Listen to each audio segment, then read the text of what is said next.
Allô tout le monde, c'est Elijah comment nous y est? Jodi a message là c'est sur deuxième commandement. On nous commencer. Question révisée. Qui premier commandement? A. Patouiller moun. B. Piga nous gen l'autre bon Dieu, parce moi-même seulement. C. Pas faire idole.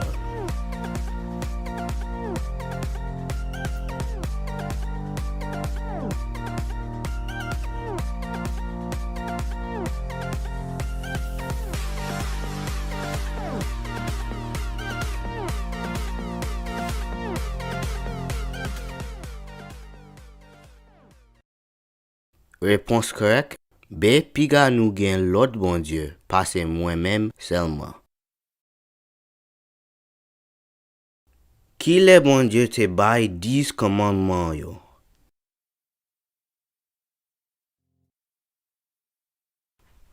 A. Les Jésus te fait. B. Avant Noé ak inondation. C. Après Israélite yo te libéré en bas esclavage dans pays l'Égypte.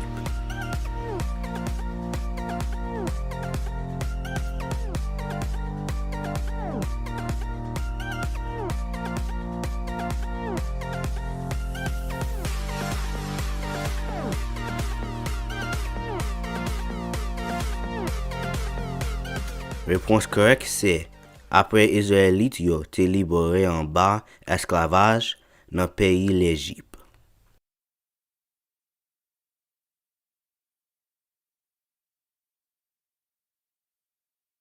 Qui moun qui te campé contre prophète Baal yo? A. Eli. B. Josué. C. Jésus.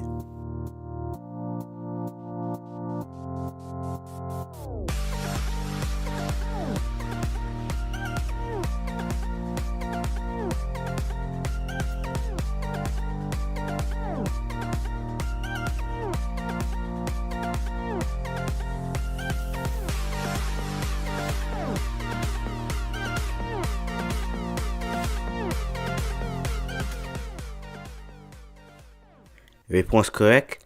A. Eli. Qui ça qui deuxième commandement? Exode 20, verset 4. Piga nous jam fait en ken estati ni en ken portrait qui semblait bagay qui en haut dans ciel là. Ou sinon bagay qui sous la terre ou encore dans de l'eau en bas terre. Exode 20, verset 5. Piga nous adorer yo, ni piga nous servir yo. Parce que moi-même, Seigneur, bon Dieu nous moi c'est un bon Dieu qui fait jalousie, le yon moun raïm. Moi fait petit li ak petit li yo, pays ça. Comme nous te apprendre dans leçon avant, premier commandement, c'est piga nous gen l'autre bon Dieu, parce moi-même seulement. Bon Dieu dit nous tout pour nous pas faire estati ak l'esprit sa yo et puis pour nous pas servir yo. Zidol sa yo ka promet nous bagay ke nous vle men li koute yon prix. Prix ça c'est la vie éternelle. Raison qui fait bon Dieu vin fâché le nous fait ça, c'est parce que nous apnié relation nous ak li epi nié wol nous comme petit li. Dans toute Bible là, en pile moun te tenté pour servir idole, ça yo, mais nous doit gen intégrité à confiance dans bon Dieu. Songez bon Dieu bay tout ça nous besoin parce que li reme nous. Li pa gen mauvais intention pour nous. Kounya, on li devese sous deuxième commandement. Deutéronome 11, verset 16. Fais attention pour nous pas perdre tête nous, pour nous pas quitter chemin qui devant nous an, pour nous servir l'autre bon Dieu, pour nous adorer yo. Gis 10, versets 13 et 14. Mais chaque fois, nous virer du bon moins pour nous faire service pour l'autre bon Dieu. C'est peut-être ça, moins pas pour délivrer nous, fois ça encore. À crier dans pied bon Dieu, nous t'ai choisi yo. C'est yo qui pour sauver nous nan ka. Bon Dieu bon nous choix, mais choix nous yo ge conséquences. Chaque fois dans Bible là, les Israélites yo te choisi servir yon idole, ça bon Dieu te dit qui t'a privé fait. Nous te lité en pile. Manger ak ressources te difficile pour joindre ak ennemi nou yo te dominer sous nous. Bon Dieu te promet nous si nous suivons li n'a joindre bénédiction pour nous doit accepter Christ là et puis repentir pour péché nous yo. Bible a dit nous tout nous pas qu'à servir deux maîtres. Même si ou participer dans adorer yon idole, yon ti kras ou pas servir vrai bon Dieu a. Kounya, on lit quelques histoires qui montrent ça. Livre Genèse. Nous pourrons commencer dans le livre Genèse là. Jacob a cherché yon madame qui gis pour le marier. Songe Jacob c'était papa 12 tribus Israël yo. Mais ça c'est en vain li te même marié. Isaac papal benil et lizil pour pas marier ak yon kani. Songe tout que bon Dieu te montré Abraham, papa Isaac là, que lig nation li te doué pep bon Dieu a, et li important pour moun sa yo te gen yon ke pour bon Dieu et yo te vle obel. Mais verset a. Isaac rele Jacob, li benil. Après ça, li bay li l'autre sa. Piga ou prend fi pays Canaan pour madame ou. Raison qui fait Isaac dit Jacob, ça c'est parce que moun Canaan yo te adoré l'autre bon Dieu et yo te fait idole. Si mari ou soit madame ou servi faux bon Dieu sa yo ka convainc ou pour faire ça tout. Ça c'est ça qui te rivière Salomon que nous te apprend sous non yon l'autre leçon. Ça montre importance pour gagner yon mari ou soit madame qui c'est yon petit garçon ou soit yon petite fille bon Dieu. Ou même ak marié ou soit madame ou ta doué renforcer relation yon l'autre ak bon Dieu. On lit sous ça qui te passé les Israélites yo te prend Cananite yo comme mari ou soit madame yo. Gis 13, verset 5. C'est comme ça peuple Israël la trouvel rete ap vive nan mitan moun Canaan yo, moun Et yo, moun Amori yo, moun Ferize yo, moun Evi yo ak moun Jebis yo. Verset 6. Yo prend petite fille moun sa yo pour madame. Yo bay petit garçon moun sa yo petite fille pa yo pour madame. Et puis yo prend servi bon Dieu moun sa yo tout.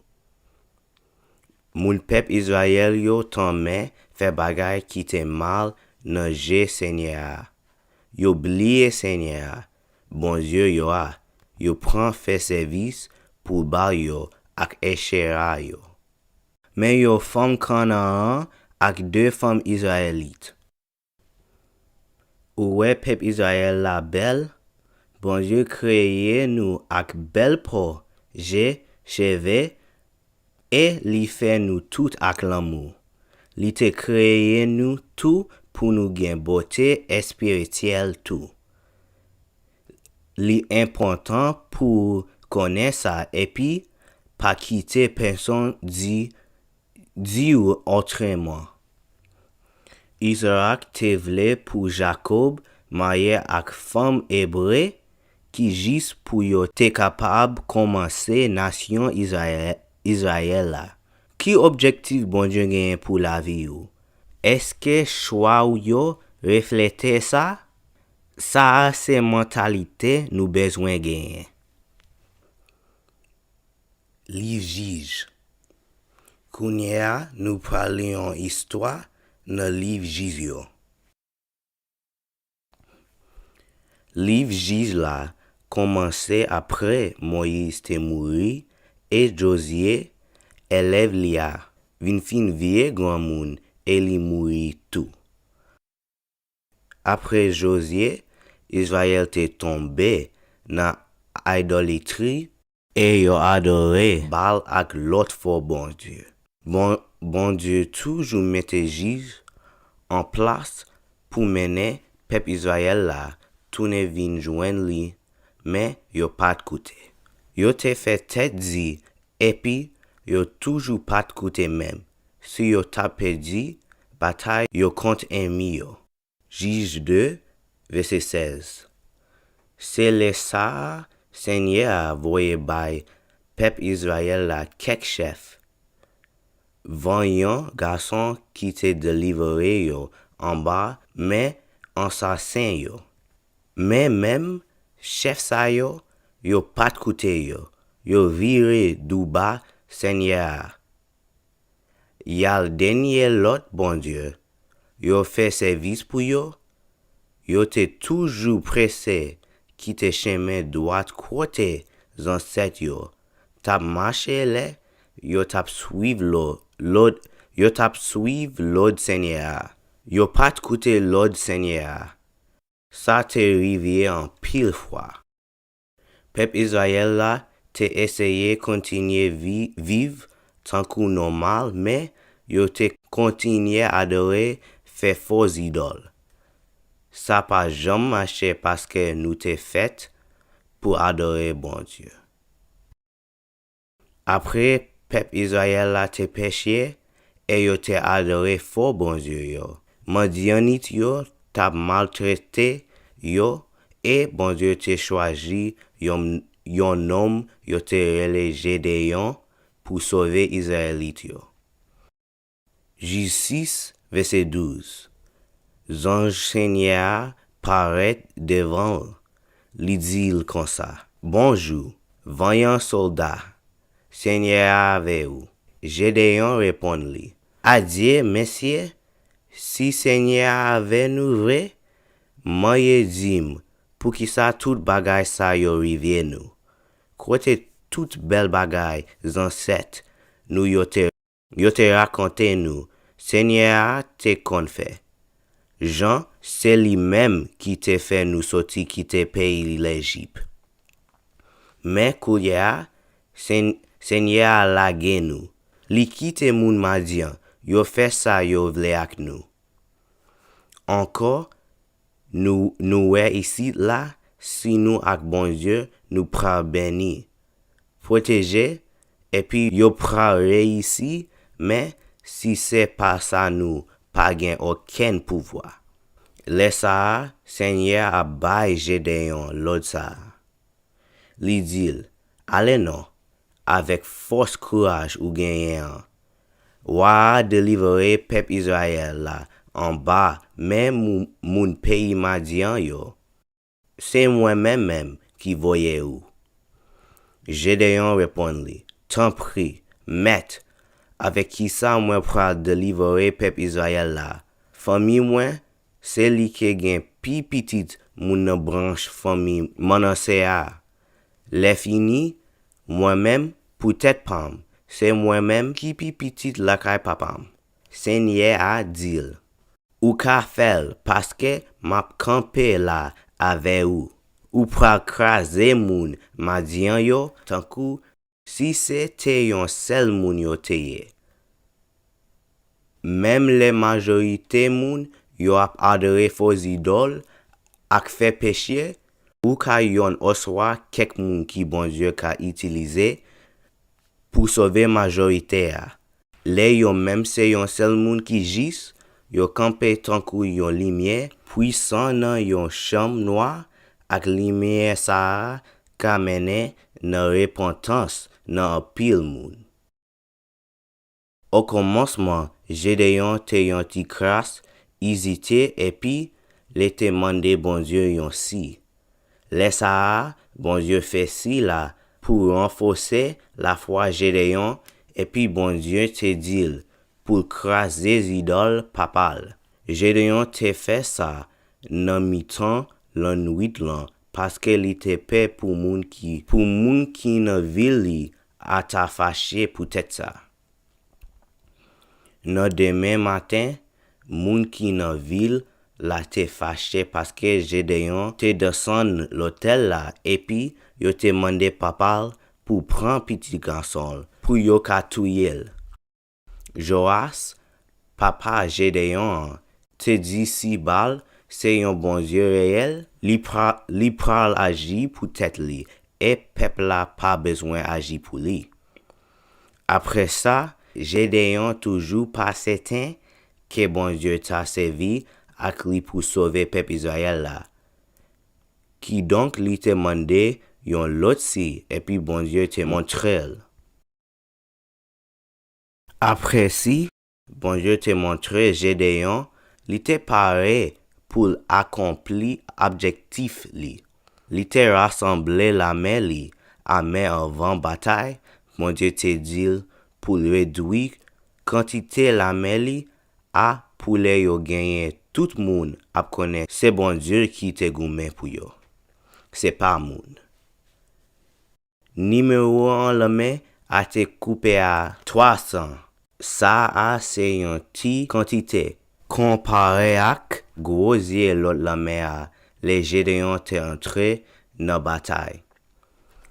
Seigneur te goumé pour yo et puis yo te gagné. Jésus verset 28. C'est comme ça moun madian yo te vin soumettre devant moun peuple Israël là. Depuis jou sa yo pas jamais levé tête yo encore. Pendant 40 ans te gen la paix dans pays ak jouk jou Gédéon mouri. Mais Gédéon, qui ça nous ka apprendre dans ça? Bon Dieu dit nous pour nous pas adorer faux bon Dieu et pour nous pas faire estati ak idole faux bon Dieu sa yo. Commandement bon Dieu dit nous pour nous suivre yo. C'est pour bien nous et les nous pas suivre yo, ça pas fait bon Dieu mal. C'est nous seulement. Parce que bon Dieu remet ak miséricorde. Li vle nous repentir et puis li prend nous tourner. Li te fait yon alliance avec nous pour pas jamais abandonner nous. Et c'est peut-être ça li te voye Christ, petit garçon là, mourir pour nous.